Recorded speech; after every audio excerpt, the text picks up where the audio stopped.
اعوذ باللہ من الشیطان الرجیم بسم اللہ الرحمن الرحیم الحمد للہ رب العالمین وصلی اللہ علی محمد وآلہ الطیبین الطاہرین اللہم صلی وسلم وزد وبارک علی السید المعصوم الامام المظلوم والشہید المسموم والغریب المغموم والقتیل المحروم العالم بالعلم المکتوم البدری فی النجوم الشمس الشموس وانیس النفوس المدفون بارض طوس الرضی المرتضی المجتبی المقتدی الراضی بالقدر والقضاء الامام بالحق ابی الحسن علی بن موسیٰ الرضا صلوات اللہ وسلامہ علیہما۔ موضوع گفتگو ہمارے 8ویں امام امام علی رضا علیہ السلام کی سیرت طیبہ ہے، اور جیسا کہ طریقہ ہے کہ امام کی ولادت باسعادت سے لے کر شہادت تک کے حالات کو مختصراً بیان کرتے ہیں۔ امام کی ولادت باسعادت کے بارے میں جناب عباس قمی احسن المقال میں اور آیت اللہ ابراہیم امینی اپنی کتاب فضیلتوں کے نمونے اس کتاب میں لکھتے ہیں کہ حضرت کی ولادت باسعادت 11 ذی القعدہ 148 ہجری مدینہ منورہ میں ہوئی، اور جیسا کہ ہم جانتے ہیں کہ امام علی رضا علیہ السلام کے والد بزرگوار ہمارے 7ویں امام امام موسیٰ کاظم علیہ السلام ہیں، حضرت موسیٰ ابن جعفر علیہ السلام ہیں، اور امام کی والدہ گرامی کو ام البنین کے نام سے پکارا جاتا تھا۔ کتب میں شہزادی کے مختلف نام بیان ہوئے ہیں، جن میں ایک نام نجمہ بھی بیان ہوا ہے، اور امام موسیٰ کاظم علیہ السلام نے انہیں طاہرہ کا لقب دیا تھا۔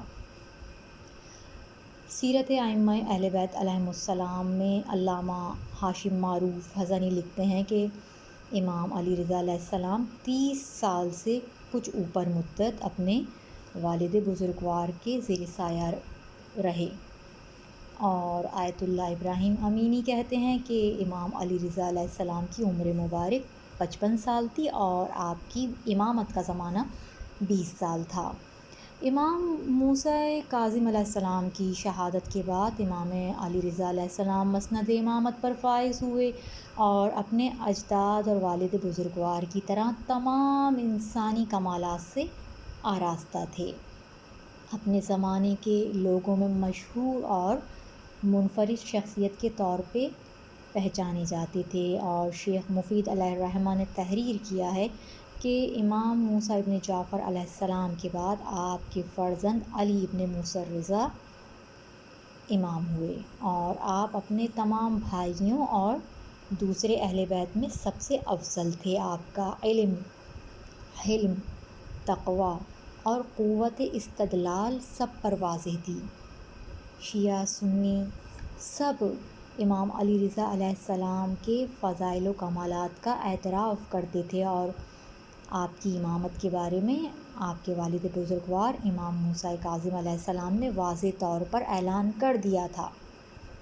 امام علی رضا علیہ السلام کا اسم مبارک علی ہے، اور آپ کی کنیت ابوالحسن ہے، اور القابات میں سے کچھ یہ ہیں مشہور القابات: صابر یعنی صبر کرنے والے، بردبار، فاضل یعنی زیادہ صاحب علم و فضل عالم، رضی یعنی پسندیدہ، ولی یعنی دوست، ذکی یعنی پاک نیک برائیوں سے منزہ، رضا یعنی مرضی رضامندی خوشنودی۔ زیارات میں عربی میں آپ جہاں بھی دیکھیں آپ کو رضا لکھا ہوا ملے گا۔ احسن المقال میں امام محمد تقی علیہ السلام سے پوچھا گیا، یعنی احسن المقال میں روایت ہے کہ امام محمد تقی علیہ السلام سے پوچھا گیا کہ آپ کے مخالفین میں سے ایک گروہ کا یہ گمان ہے کہ آپ کے والد بزرگوار امام علی رضا علیہ السلام کو مامون نے ولی عہد کے لیے منتخب کیا تو ان کو رضا کا لقب دیا۔ اس بات کے جواب میں امام محمد تقی علیہ السلام فرماتے ہیں کہ خدا کی قسم وہ لوگ جھوٹ بولتے ہیں، خدا نے انہیں رضا کا لقب دیا کیونکہ وہ آسمانوں میں پسندیدہ خدا تھے، اور رسول اللہ صلی اللہ علیہ وآلہ وسلم اور ائمہ ہدیٰ ان سے یعنی امام رضا علیہ السلام سے زمین پر خوش تھے۔ پھر امام سے سوال کیا گیا کہ کیا آپ کے تمام آباء و اجداد پسندیدہ خدا نہیں تھے؟ امام محمد تقی علیہ السلام فرماتے ہیں کہ ہاں، وہ سب پسندیدہ خدا تھے۔ تو امام سے سوال کیا گیا کہ کیوں، کس سبب سے ان سب میں سے امام علی رضا علیہ السلام کو اس لقب سے مخصوص کیا گیا ہے؟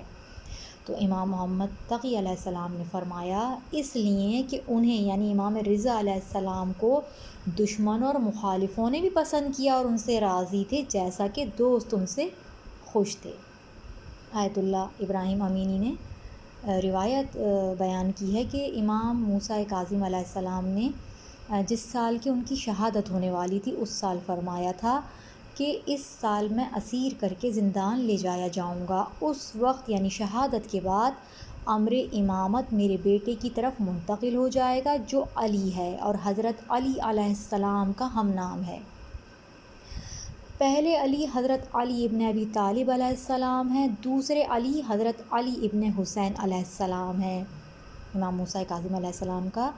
فرمان ہے، امام فرما رہے ہیں کہ پہلے علی حضرت علی ابن ابی طالب علیہ السلام، دوسرے علی حضرت علی ابن حسین۔ میرے بیٹے نے پہلے علی سے فہم، حلم، ورع، ذکر اور دین میراث میں پایا ہے، اور دوسرے علی سے انہیں مصائب میں مبتلا ہونا میراث میں ملا ہے۔ جناب عباس قمی لکھتے ہیں کہ امام علی رضا علیہ السلام کے فضائل اتنے ہیں کہ شمار نہیں کیے جا سکتے۔ آپ کے فضائل شمار کرنا ستاروں کا، آسمان کے ستاروں کا گننا ہے۔ امام علی رضا علیہ السلام اپنے والد بزرگوار اور اجداد پاکیزہ کی طرح تمام انسانی کمالات اور فضائل سے آراستہ تھے۔ اپنے زمانے کے لوگوں میں مشہور اور منفرد شخصیت کے طور پہ پہچانے جاتے تھے۔ شیخ مفید نے تحریر کیا کہ امام اپنے بھائیوں میں سب سے زیادہ افضل، عقل مند، محترم اور عالم تھے، اور امام جعفر صادق علیہ السلام کی خواہش تھی کہ اپنے پوتے یعنی امام رضا علیہ السلام کو دیکھیں۔ آپ فرماتے تھے کاش میں انہیں دیکھتا، بے شک وہ امیر المومنین علیہ السلام کے ہم نام علی ہیں۔ امام جعفر صادق علیہ السلام نے عالم آل محمد کے لقب سے امام رضا علیہ السلام کا ذکر کیا اور حضرت کو داد رس امت کے ساتھ تعبیر کیا، یعنی انصاف کرنے والے، امت کی فریاد سننے والے۔ امام اعلیٰ اخلاق و صفات کے مالک تھے۔ ابراہیم ابن عباس کا بیان ہے کہ میں نے کبھی نہیں دیکھا کہ امام علی رضا علیہ السلام نے کسی کے ساتھ بھی سختی سے بات کی ہو یا کسی کی بات کاٹی ہو، اور جس حاجت مند کی ضرورت کا پورا کرنا آپ کی قدرت میں ہوتا آپ اس کو رد نہیں فرماتے تھے، یعنی اس کی حاجت کو رد نہیں فرماتے تھے۔ اور وہ کہتے ہیں کہ کبھی نہیں دیکھا کہ امام نے کسی کے سامنے اپنے قدم مبارک دراز کیے ہوں یا دوسروں کی موجودگی میں ٹیک لگایا ہو یا آواز سے ہنسے ہوں۔ آپ کی ہنسی صرف تبسم کی صورت میں ہوتی تھی۔ اور کہتے ہیں کہ کبھی نہیں دیکھا کہ امام نے کسی سے گفتگو میں جفا کی ہے، اور کبھی نہیں دیکھا کہ امام نے کسی کے کلام کو قطع کیا ہو، اور اپنے غلاموں کو کبھی برا بھلا بھی امام نے نہیں کہا۔ کبھی نہیں دیکھا کہ آپ اپنے غلاموں کو برا بھلا کہہ رہے ہوں، بلکہ جب امام خلوت میں جاتے اور آپ کے لیے دسترخوان بچھتا تو آپ اپنے تمام غلاموں کو دسترخوان پر بلاتے اور ان کے ساتھ مل کر کھانا کھاتے۔ وہ شخص جو خراسان کے راستے میں امام کے ساتھ تھا، اس نے کہا کہ ایک روز جب دسترخوان لگایا گیا اور اس پر امام نے اپنے تمام غلاموں کو اکٹھا کیا، جن میں افریقی غلام بھی تھے، اور وہ سب امام کے ساتھ بیٹھ گئے، امام ان کے ساتھ تشریف فرما ہوئے۔ تو وہ شخص کہتا ہے کہ میں نے عرض کی کہ آپ پہ قربان جاؤں، آپ نے ان کا دسترخوان الگ لگوا دیا ہوتا۔ تو امام نے فرمایا لیکن کیوں؟ ہم سب کا خدا ایک ہے، ہمارے ماں باپ ایک ہیں، اور جزا اپنے اپنے اعمال کے مطابق ملے گی۔ امام کے خادم یاسر نے روایت کی کہ جب امام خلوت میں بیٹھتے تو تمام چھوٹے بڑے جو خادم تھے ان کو اکٹھا کرتے اور ان سے باتیں کرتے، محبت سے پیش آتے۔ یاسر نے کہا کہ ہم سے حضرت نے یہ فرمایا ہوا تھا کہ اگر میں تمہارے پاس آ کے کھڑا ہو جاؤں، تمہارے سر پہ آ کے کھڑا ہو جاؤں، یعنی قریب، اور تم کھانا کھا رہے ہو تو فارغ ہونے سے پہلے کھڑے نہیں ہونا۔ اسی طرح امام کے مہمان کے ساتھ جو امام کا سلوک ہے اس کا ایک ہمیں چھوٹا سا ایک واقعہ ملتا ہے کہ ایک مرتبہ امام کے ہاں ایک مہمان آیا اور ایک رات وہ امام اس کے پاس بیٹھے گفتگو فرما رہے تھے کہ چراغ میں کچھ خرابی ہو گئی، تو اس مہمان نے یہ چاہا کہ اپنا ہاتھ بڑھا کر اس کو درست کر دے۔ اس نے اپنا ہاتھ بڑھایا لیکن امام نے اس کو روک دیا اور پھر چراغ کو اپنے دستے مبارک میں لے کر صحیح کیا اور فرمایا کہ ہم وہ لوگ ہیں کہ اپنے مہمان سے خدمت نہیں لیتے۔ اور جیسا کہ ہمیں معصومین کی سیرت میں ملتا ہے کہ تاریکی میں، تنہائی میں زیادہ تر صدقات دیا کرتے تھے، یہی ہمیں امام علی رضا علیہ السلام کی سیرت میں ملتا ہے کہ آپ چھپ کر صدقہ دیتے، زیادہ تر رات کی تاریکی اور تنہائی میں صدقات دیا کرتے تھے۔ فقیروں کے ساتھ عطا و بخشش سے حسن سلوک فرماتے، مقروض کا قرض ادا فرماتے، مومنین کو کھانا کھلاتے اور پریشان حال لوگوں کی مدد فرمایا کرتے تھے۔ پیغمبر اسلام صلی اللہ علیہ وآلہ وسلم اور ائمہ معصومین علیہم السلام کی یہی سیرت طیبہ ہمیں ملتی ہے۔ احسن المقال میں ہے کہ امام کے پاس ایک مرتبہ بہت سے لوگ جمع تھے اور حلال اور حرام سے متعلق سوالات امام سے پوچھ رہے تھے۔ اچانک ایک شخص امام کی خدمت میں حاضر ہوا اور اس نے یہ عرض کی کہ میں حج سے واپس آ رہا ہوں اور میرا ساز و سامان گم ہو گیا ہے۔ اب میرے پاس اتنا بھی نہیں کہ میں اگلی منزل تک پہنچ سکوں، آپ مجھے میرے شہر تک پہنچا دیجئے، اور چونکہ میں صاحب ثروت انسان ہوں، جتنی رقم آپ مجھے دیں گے میں اپنے شہر جا کر اتنی رقم آپ کی طرف سے صدقہ کر دوں گا۔ امام نے اس سے فرمایا کہ بیٹھ جاؤ، اللہ تم پر رحم فرمائے۔ اس کے بعد امام لوگوں سے محو گفتگو رہے، یہاں تک کہ ایک ایک کر کے لوگ چلے گئے، صرف 2 افراد باقی رہ گئے۔ امام گھر کے حجرے میں گئے، واپس آئے اور دروازے کے اوپر سے ہاتھ بڑھا کر اس شخص کو عطا فرمایا اور ساتھ میں یہ بھی فرمایا کہ یہ لے لو، اپنی ضرورت پوری کر لو اور اب چلے جاؤ، میں تم کو نہیں دیکھوں اور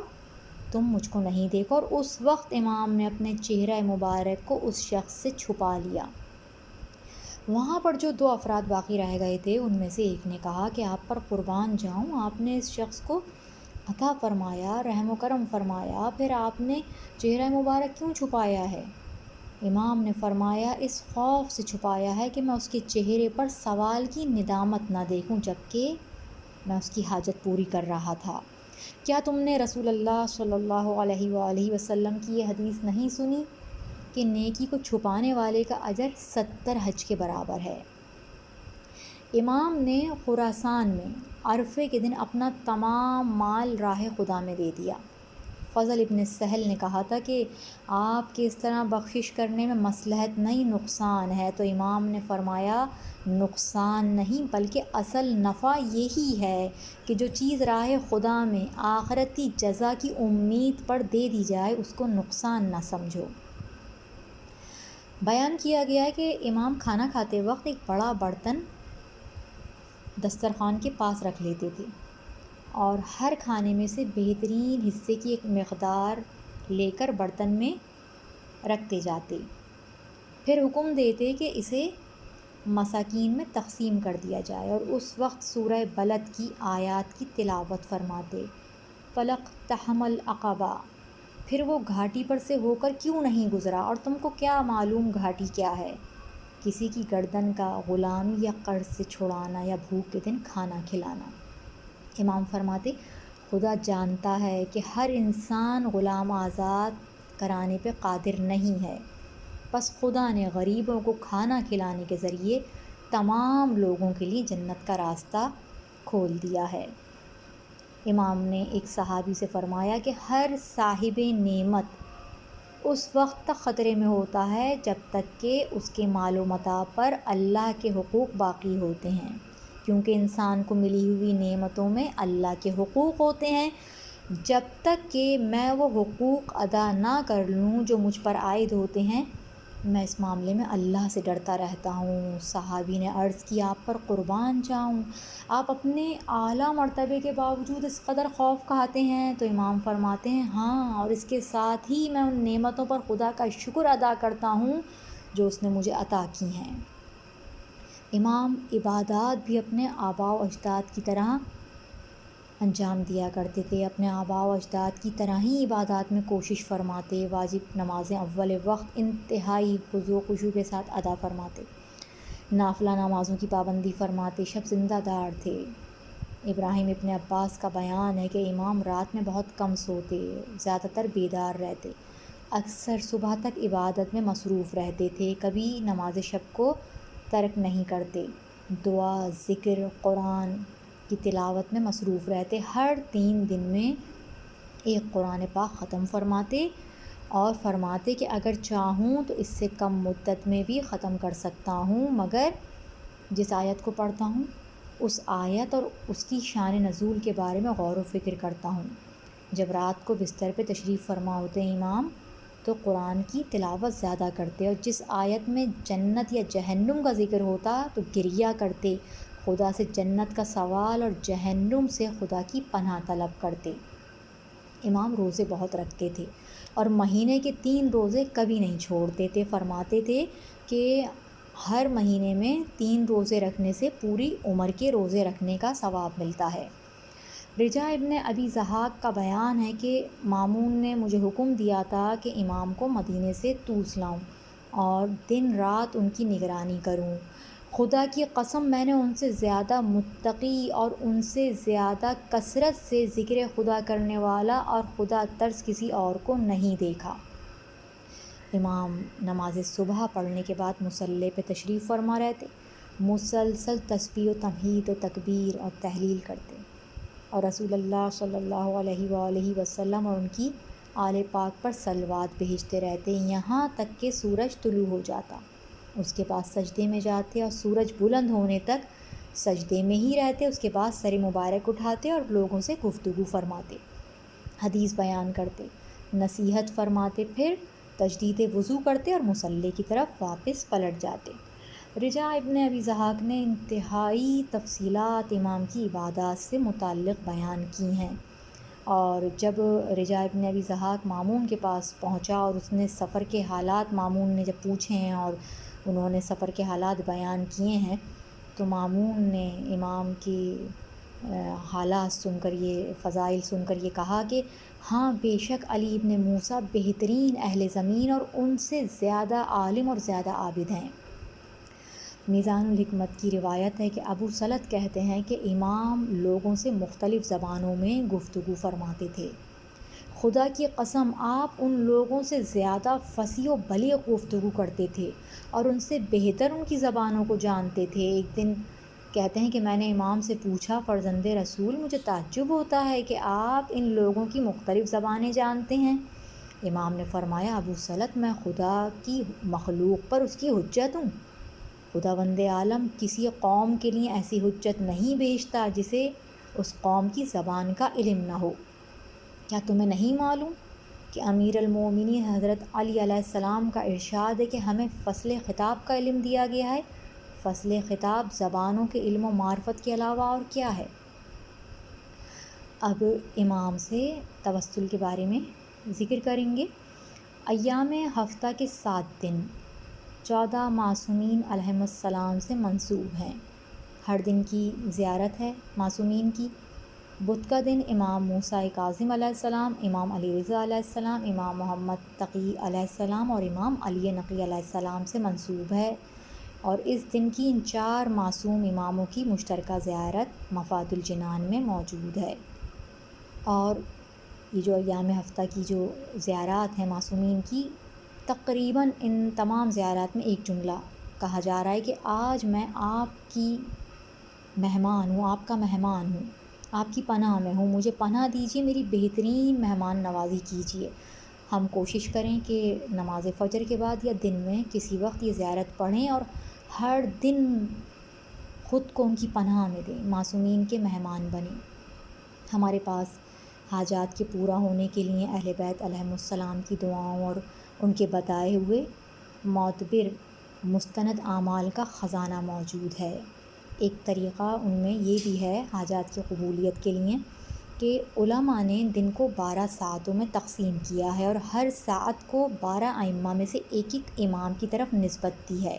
اور جو ساعت یعنی وقت جن امام سے منسوب ہے اس وقت انہی امام سے توسل پر مشتمل دعائیں بیان ہوئی ہیں۔ 8ویں ساعت 8ویں امام علی رضا علیہ السلام سے منسوب ہے۔ یہ ساعت، یہ وقت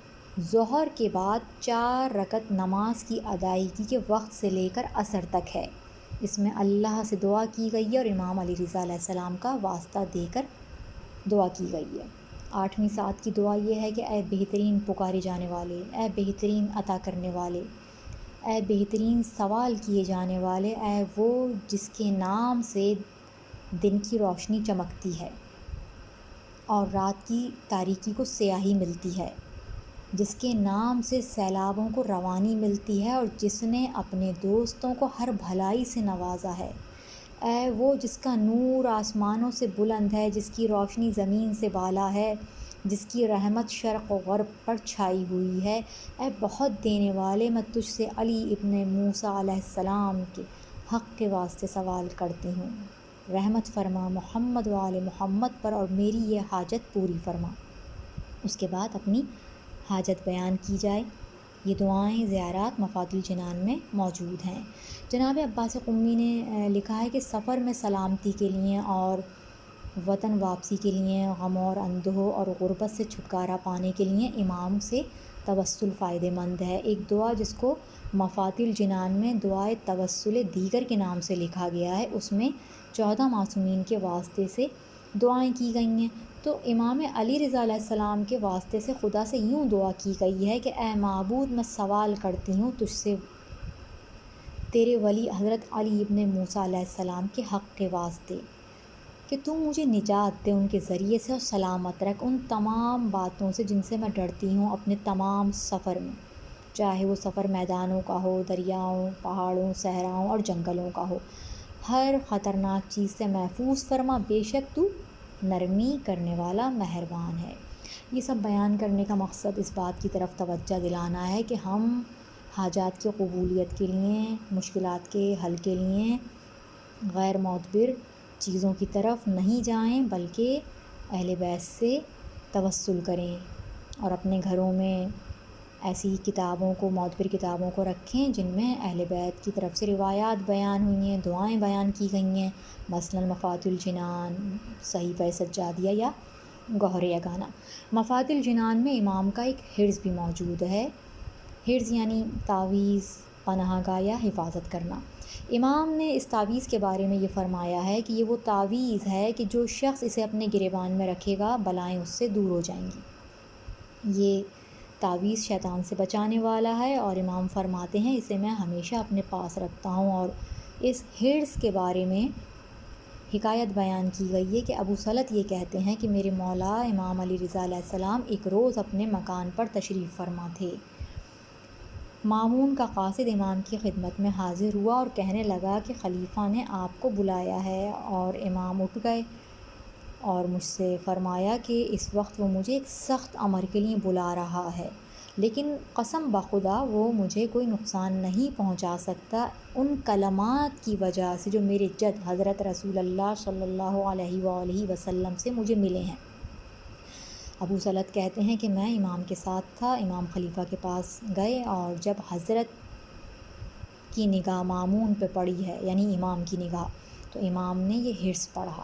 اور پھر اس کے سامنے گئے۔ مامون نے جو امام کو دیکھا تو کہا کہ میں نے اپنے آدمیوں کو حکم دیا ہے کہ وہ آپ کو 1,00,000 درم دیں اور آپ اپنی مزید ضروریات بھی لکھ دیں۔ پھر امام واپس ہوئے۔ مامون نے امام کے پس گردن نگاہ ڈالی اور کہا کہ میں نے ارادہ کیا اور خدا نے بھی ارادہ کیا، تاہم خدا کا ارادہ بہت بہتر تھا۔ ہم اگر چاہیں تو مفاتیح الجنان سے اس حرز کو پڑھ سکتے ہیں اور اپنے پاس حفاظت کے لیے، اپنی حفاظت کے لیے اس کو رکھ بھی سکتے ہیں۔